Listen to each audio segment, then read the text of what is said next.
2026 বিশ্বকাপ নিজেদের প্রথম ম্যাচ মরক্কোর বিপক্ষে ড্র করার পর ব্রাজিলকে নিয়ে ফুটবল বিশ্বে শুরু হয়েছে নানা আলোচনা। আর সেই আলোচনায় নিজের মতামত প্রকাশ করেছেন মেসি। মেসি বলেন, ব্রাজিল সবসময় বিশ্বের অন্যতম শক্তিশালী দল। তাদের দল অসাধারণ প্রতিভাবান খেলোয়াড় রয়েছে এবং বড় বড় মঞ্চে তারা যে কোনো সময় ম্যাচের চিত্র বদলে দিতে পারে।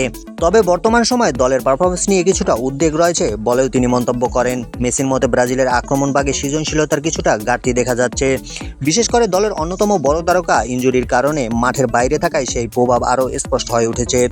তিনি আরও বলেন, নেইমার যদি পুরোপুরি ফিট অবস্থায় দলে থাকতেন তাহলে মরক্কোর বিপক্ষে ম্যাচের ফলাফল ভিন্ন হতে পারত। তার অভিজ্ঞতার নেতৃত্ব এবং আক্রমণভাগে সুযোগ তৈরির ক্ষমতা ব্রাজিলকে বাড়তি শক্তি দিত। মেসি মনে করেন, ব্রাজিলের উচিত যত দ্রুত সম্ভব নেইমারকে দলে ফেরানোর চেষ্টা করা, কারণ বড় টুর্নামেন্টে অভিজ্ঞ খেলোয়াড়দের উপস্থিতি অনেক সময় ম্যাচের ভাগ্য বদলে দেয়। নেইমারের মতো একজন খেলোয়াড় মাঠে থাকলে দলের আত্মবিশ্বাসও অনেক বেড়ে যায়। তিনি সতর্ক করে বলেন, বিশ্বকাপের মতো প্রতিযোগিতায় কোনো দলই নিরাপদ নয়।